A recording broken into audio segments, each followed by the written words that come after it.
I moved into my new apartment complex with high hopes. It was nothing fancy, just a modest one-bedroom unit in a quiet suburban neighborhood. The price was right, and the place seemed peaceful, exactly what I needed after a messy breakup. My first week was uneventful. The neighbors kept to themselves, and I settled into a routine. But then, I started noticing something odd about the guy in the unit across the hall. He was a lanky man in his late 40s, with pale skin and deep-set eyes that never seemed to blink enough. At first, I thought he was just socially awkward, but the more I observed him, the stranger he seemed. Every time I left my apartment, I'd see him standing in his doorway, just watching. He never said a word. He never pretended to be doing anything else, just stood there, staring. The first few times, I brushed it off. Maybe he was just a weird, lonely guy.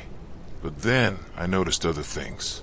One night, I was lying in bed when I heard a faint scratching sound. It was coming from our front door. My stomach dropped. I sat up, straining my ears, hoping it was just my imagination. Then a soft tapping. Just 3 knocks. Gentle, deliberate. I crept to the door and looked through the peephole. My heart nearly stopped. He was standing there, his head tilted slightly, his eyes locked onto the door, as if he knew I was watching. I held my breath, praying he would just go away. After what felt like forever, he turned and walked back to his unit, closing the door behind him. I barely slept that night. The next day, I confronted him in the hallway. "Hey, did you knock on my door last night?" I asked, trying to keep my voice steady. He just stared at me, his expression unreadable. Then, after a long pause, he smiled, just a little. I like knowing who my neighbors are. That was it. No apology, no denial, just that eerie smile. I started locking my door with the deadbolt every night, but it didn't stop there. I'd catch him staring at my apartment from his window. Sometimes I'd hear faint shuffling outside my door in the early hours of the morning. Once, I even found my doorknob smeared with something sticky and dark. I convinced myself it was some kind of food, but deep down, I wasn't sure. Then, one evening, I came home to find my apartment door unlocked. My stomach twisted into knots. I was certain I had locked it before leaving. I slowly pushed the door open, my breath shallow, ears straining for any noise inside. The living room looked untouched, the kitchen the same. But when I stepped into my bedroom, I froze. My closet door, which I always left shut, was slightly ajar. And on my nightstand, something had been moved. My phone charger was unplugged and coiled neatly in the center of my bed. Someone had been inside. I grabbed my phone and backed out of the apartment, my hands trembling as I dialed 911. The police arrived within minutes. They searched my place, but found no sign of forced entry. Nothing was missing, but that didn't make me feel any safer.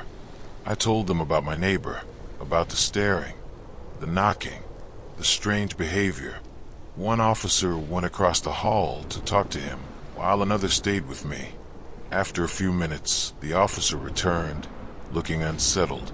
He says he doesn't know anything about it, he told me, but his apartment is empty. My heart pounded. What do you mean? He has no furniture, no bed, no couch, just a couple of trash bags with clothes.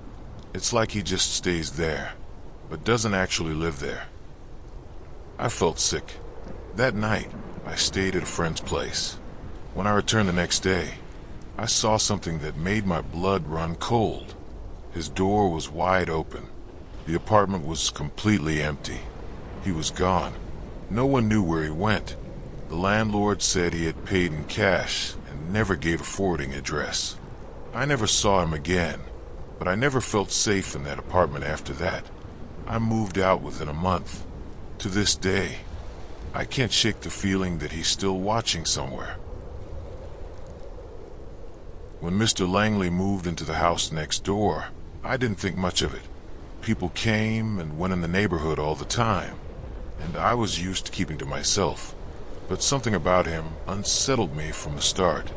The first time I saw him, it was well past midnight. I had gotten up to get a glass of water when I noticed movement outside.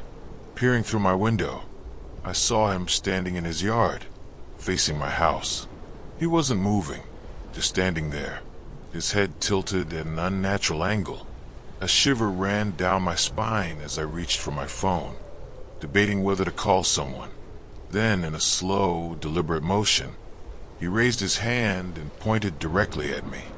I stepped back, my pulse hammering, but he didn't move. He just stood there, his finger unwavering, his face void of any emotion. I closed the blinds, heart racing, and forced myself to lie back down.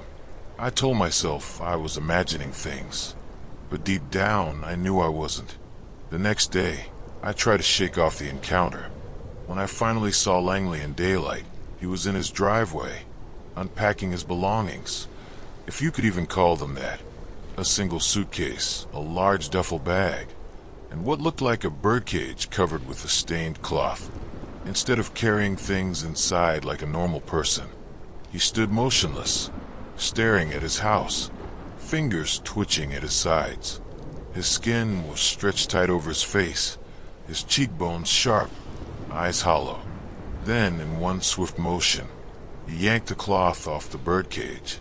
Inside wasn't a bird, but an old yellow doll, its eyes gouged out, a grin carved into its porcelain face. He whispered something to it before turning and walking inside his house without a word. That night, I woke up to a sound outside my window, a soft scraping noise, repetitive, slow. I forced myself out of bed, creeping toward the curtains. My heart pounded as I peeked through the blinds. Mr. Langley stood in his backyard, directly in line with my window. He had a large knife in his hand, dragging the blade along the wooden fence, eyes locked on my house. I stumbled backward, nearly knocking over my nightstand. When I looked again, he was gone. The next morning, I found something at my front door. A single Polaroid photograph. It was a picture of me, sleeping in my bed. I called the police, but they found nothing. Maybe some kids playing a prank. They said, "Lock your doors and call us if anything else happens." That night, I did more than lock my doors. I barricaded them, pushed furniture against every entrance, closed every curtain. Still, I couldn't sleep. Every shadow seemed to move. Every sound felt too deliberate.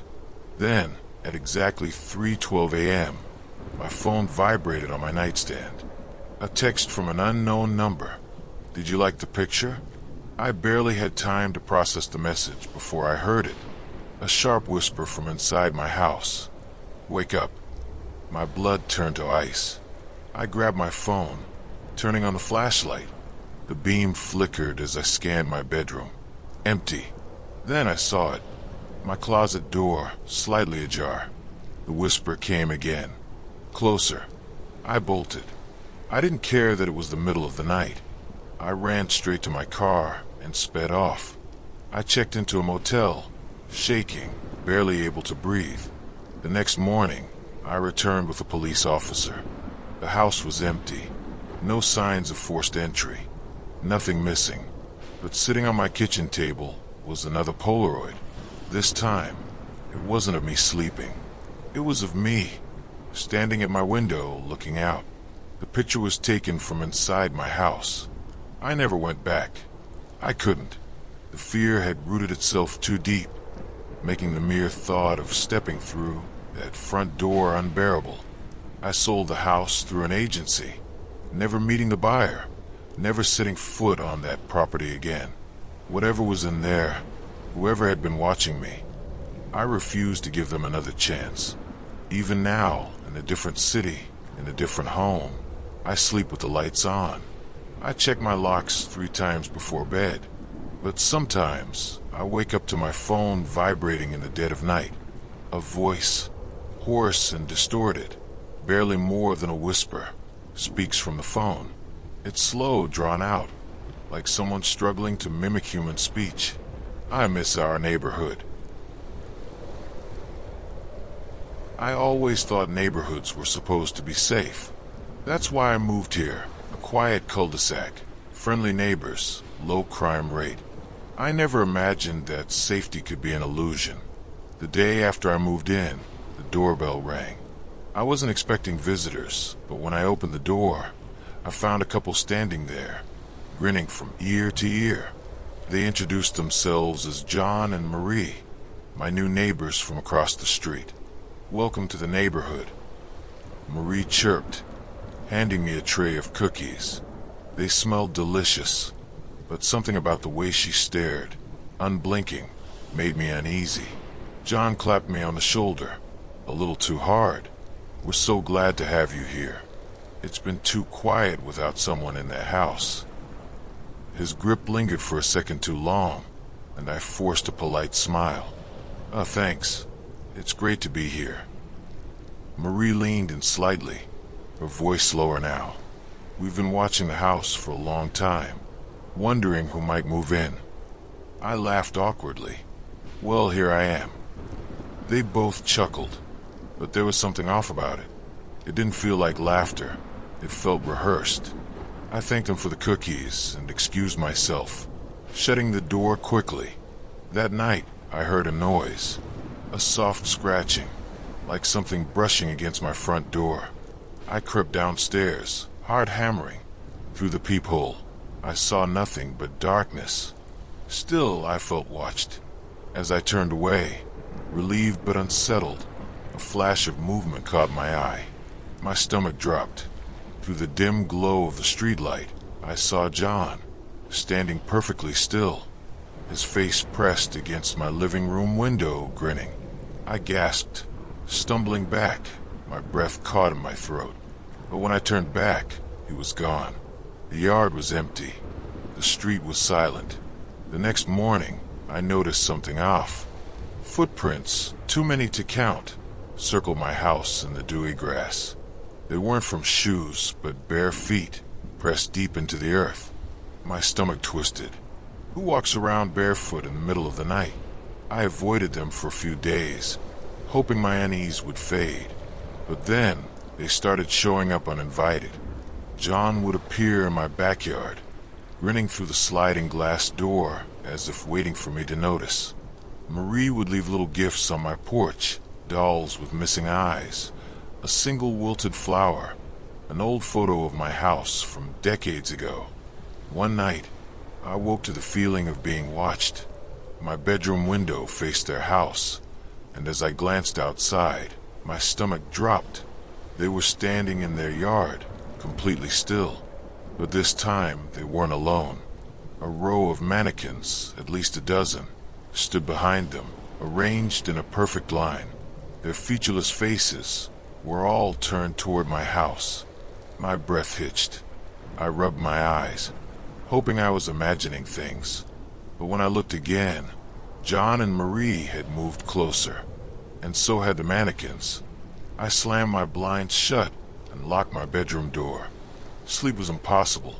Every sound, every creak of my house made my pulse spike. I told myself I was overreacting, that it was just some eccentric hobby of theirs, until the next morning. I opened my front door to grab the newspaper and froze. A mannequin stood on my porch. A note was tucked into its stiff, plastic fingers. "We wanted you to have one, so you won't feel left out. Asterisk, asterisk." I stumbled backward and slammed the door shut. My hands shook as I called the police. They came, asked some questions, and went over to John and Marie's house. But when they returned, they said there was nothing unusual inside. No mannequins, no evidence of anything strange. The officer gave me a skeptical look, as if I had imagined the whole thing. Then, as they were leaving, Marie cheerfully handed them a fresh-baked pie. "Just a little something for our hard-working officers," she said sweetly, as if nothing was wrong. The officer smiled, thanked her, and left, completely unfazed. That night, I barely slept. Every time I closed my eyes, I pictured those blank, plastic faces staring at me. When my phone buzzed, I nearly screamed. A message from an unknown number. Don't tell them again. We don't like liars. That was it. I packed a bag and left, crashing at a friend's place for a few days. When I finally returned, my house felt different. The air inside was stale heavy.